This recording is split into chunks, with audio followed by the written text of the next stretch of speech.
Hi, this is Sam and welcome to Logic. As an English teacher and language enthusiast and geek, I have a soft spot for correct and sophisticated grammar and vocabulary. But what I find very interesting is that native speakers of any language actually make mistakes in their mother tongue. In fact, foreigners who study a language deeply and precisely and speak it at a very high level tend to be more accurate than native speakers. Why is that? As a native speaker of English, for example, you learn English by mimicking your parents and the world around you, and you do it so well that English becomes your first language. It becomes the only means of communication that you know. And what I find fascinating is the fact that your brain absorbs all the grammar rules, vocabulary, and pronunciation patterns that surround you without you even noticing or making any kind of conscious effort. As you know, I see languages as maths. That means that your brain assimilates all the mathematical and logical patterns involved in a language. And if someone says something that goes against these patterns, it sounds wrong. And since these patterns have become second nature to you, to the point where they've become an innate skill that you have, an innate ability, when you speak, you follow these patterns correctly. Your brain is so used to the fact that if you want to connect the idea of I and to go, you say I go, that you would never say I goes, because that feels and sounds wrong to you as a person, but more importantly, your brain knows that it's wrong because it doesn't follow the patterns that it's used to. By the same token, if you want to connect the idea of she plus to go plus yesterday, your brain knows that the only available option is she went yesterday. You would never say she goed yesterday, she goes yesterday, she goes yesterday, or she went yesterday. So, as a quick recap, if you're a native speaker of English, your brain will automatically pick the right grammar, vocabulary and pronunciation in English and turn your thoughts into correct sentences that everyone can understand. In English, obviously. You don't have to do anything. Now I want to address a very important issue. Obviously, I do not speak all the languages in the world, but since I speak Latin and Germanic languages, English is by far the most basic and easy language to learn out of all of them. Pronunciation is hard, I know, but compared to all the other languages that I speak, English has virtually zero or very limited grammar. So, when my Italian, Spanish, French, German students complain about how difficult English is and how complicated its grammar is, I will simply not accept it because that is not a scientifically objective analysis. As an example, in Italian, all verbs have a different ending for every single person, whereas in English we only add s to the third person singular only in the present simple of the indicative. In Italian, you have 4 very complicated forms of the subjunctive, where again you have a different ending for every single person, and it's so complicated that sometimes not even Italians can use the subjunctive correctly. Now, if Italian is your first language, of course you can conjugate all these verbs perfectly and with ease, and you don't even have to think about it, because that's second nature to you. But objectively, you can't tell me that English is scientifically harder, because all we do is add one single s to the third person singular in one tense, and not even with all verbs, only with weak ones. You have every right not to like English for whatever reason, for its grammar, for the way it sounds, the pronunciation, the vocabulary, but you can't tell me that Italian is scientifically easier. If I were a native Chinese speaker and had to pick one of the 2 languages to learn based on what I see, I would obviously pick English because it clearly looks much simpler. So be very careful when you complain about English being complex, because it's not compared to the languages that I know, at least. Again, you have every right not to like it, but that doesn't make it scientifically hard. Back to being a native speaker. The limitations of being a native speaker is that you don't know why you say things the way you say them because they just come out of your mouth naturally. You do know that we say I go and not I goes, but you don't know why, and you don't know why I goes is wrong. In every language, there is a scientific and logical reason why we say what we say the way we say it.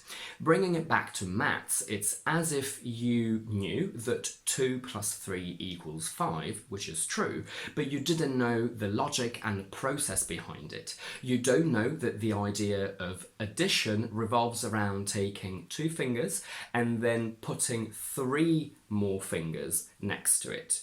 Although you don't know what happens in this case, you can still tell me that 2 plus 3 equals 6 is wrong, but you can't tell me why it's wrong. The only reason why you think it's wrong is that it goes against the patterns that you've been exposed to your whole life. So it feels wrong in your body and your brain perceives it as wrong. The same way, you've always heard I go, so hearing I goes doesn't compute. And this is where foreign speakers come in. When you learn a foreign language, your job is essentially to identify and learn the logical patterns and reasons why we say what we say. You must learn the rule about the S and the fact that we only add it to the third person singular. So we say I go, but he, she, it goes. You must also learn the fact that this S disappears in the simple past. So our previous examples of she went or she goes are wrong because we can only say she went where the S disappears. Obviously, if you've been learning and speaking English for a while, it's almost natural for you to notice and know that she went is wrong because you've heard it so many times said correctly that it's now become almost as natural as it is to a native speaker. But when you first learned it, it wasn't natural at all because it did not belong to your being. You just had to believe your teacher and practice what they told you. Let's imagine I'm teaching you the future for the first time in your life. You've never seen it or heard it before. I tell you that the contraction of will not is willn't, the same way does becomes doesn't or should becomes shouldn't. So I will not go becomes I willn't go.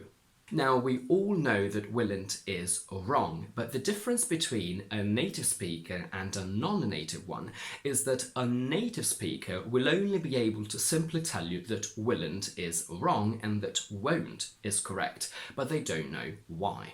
A non-native speaker, on the other hand, would be able to give you reasons and say that whilst it would make sense to say willn't based on should, shouldn't, does, doesn't, we simply have to accept the fact that will not is an exception and we just need to learn it by heart, and we need to know that will not becomes won't.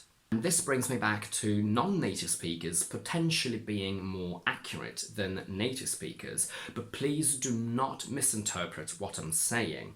Native speakers of all languages, at least the languages that I know, will usually opt for basic grammar when they speak simply because it's easier and it's the most commonly used structure.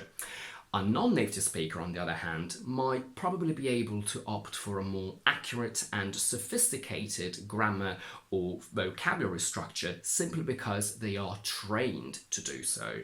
However, native speakers, unless they are extremely uneducated, can always rely on whatever they say being correct because their brain will only allow them to use and say things that follow the mathematical patterns of their native language. They may go for a very informal or unsophisticated option, but this option is still within the realm of correctness. Or, as we will see in a minute, native speakers can indeed make incorrect use of grammar and vocabulary, but these elements are widely spread and used by a lot of other natives, and don't get me wrong, these instances are fairly limited. Languages evolve and so do grammar and vocabulary, so over the years people have adopted little bad habits that are considered incorrect in the standard and purest form of a language, but they are so common that everyone uses them. However, if you want to speak perfect English, you have to refrain from making these little mistakes, especially in English exams, because they are indeed considered mistakes. Again, this happens at least in all the languages that I speak. In Italian, the construction of the third conditional is so complicated that Italians have come up with an easier shortcut to make it easier for themselves. So instead of using the tenses that would translate into "if you had told me sooner, I would have helped you," they use what would translate into "if you told me sooner, I helped you." If you write this in an Italian exam, it's a terrible mistake, and not even native Italian speakers are allowed to use it in written Italian, but it's extremely common in spoken Italian. The correct usage of the third conditional in Italian is an indicator of someone's education, so if you use it correctly, people will assume that you are well educated. However, it's so common nowadays that I think this only belonged to the past, because now everyone says it so commonly and so often that I don't think anyone pays attention to it anymore. In German, they have this book that highlights all the little mistakes that Germans make when they speak German. As a non-native speaker of German myself, I can often spot them because I was trained to avoid them. And now let's talk about English. We have ring, rang, rung, sing, sang, sung, drink, drank, drunk. So it only stands to reason that bring should be brang, brung, right? But we know and we learned that the only form that is accepted in standard English exams and by everyone in the world is bring, brought, brought.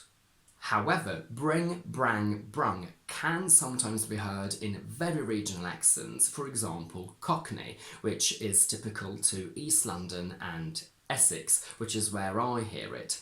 Now, it's extremely uncommon and I categorically forbid you to use it. I just want you to know this as a fun fact. Sometimes brung can be heard instead of brang in the simple past. Again, this is extremely uncommon and it is considered an indicator of very poor education by natives. It is very jarring and it does set our teeth on edge when we hear it, which again is not very often. And it's a disastrous mistake in English exams. So please steer clear of it. I just wanted you to know that technically it exists one way or another. This is very common among foreigners who forget what the correct version is, but it does appear in a very informal English. It's not something that a single person would say all the time. They would use it every now and then, and it's very common in songs because don't is shorter than doesn't, so it fits better into the melody. This is what we're taught in school, but what about you, we, they, was? It's a mistake that a lot of foreigners make, and please do not say this in English exams or formal English, but actually it does exist, especially in regional accents such as Cockney. You definitely hear it in London or on TV where the actors have to pretend to come from an area that does that. So what about I, he, she, it, were? This is far less common, but it does exist in northern accents and dialects. Now, we know it's correct to use were in the second conditional, so if I were you, if he were here. And this is very sophisticated, but what we're analysing here, it's the indicative. So in northern accents, you can say I weren't there, but this is a terrible mistake in an English exam. One cat, two cats. One friend, two friends. So it only stands to reason that if I talk to one person, I say I talk to you, but if I talk to more than one person, I should say I talk to yous, right? Now, normally, the structure you go can refer to one person or more than one person, and we can't really tell from the grammar. But in extremely informal and regional English, use, with or without e, can be used to refer to the plural of one single you. As far as I can tell, this is very common in Cockney, but please remember this is a terrible mistake in an English exam, so I do not want you to say it, I just want you to be aware of the fact that it exists. Normally we say, I'd love some of those strawberries, I like those flowers, those children are annoying me.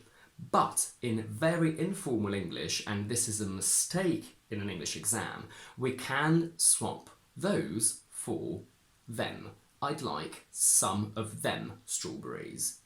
If for now I regret the fact that you didn't tell me something sooner in the past, I say I wish you had told me sooner. If for now I regret not knowing something sooner in the past, I say I wish I had known sooner. But what about I wish you told me sooner and I wish I knew sooner? Technically, these are mistakes, so please do not make them in English exams, but they are so common in spoken English that I don't think a random native speaker would even notice, and they are so widely accepted that you hear them a lot in films as well. So if you are a purist, do not say them, but if you don't care about being 100% accurate about grammar, you can use them. Similarly, it would be a disaster if I failed the exam, which is correct, can sometimes be said and heard as it would be a disaster if I would fail the exam. Now, this is technically incorrect, and please do not write this in an English exam, especially because they will test you on conditionals. But in informal English, you will definitely hear it. It's not extremely common, but it does happen. By the same token, it would have been a disaster if I had failed the exam, which is correct, can sometimes be heard as it would have been a disaster if I would have failed the exam. But again, do not write this in English exams. And that's it for today. If you like this video, please don't forget to give it a thumbs up and to subscribe to my channel down below. And do let me know in the comments if you have any questions about the technical mistakes we've talked about, and also about what I said regarding natives and non-natives, and if you have any specific thoughts regarding that. In the meantime, I will see you next week with another explanation video.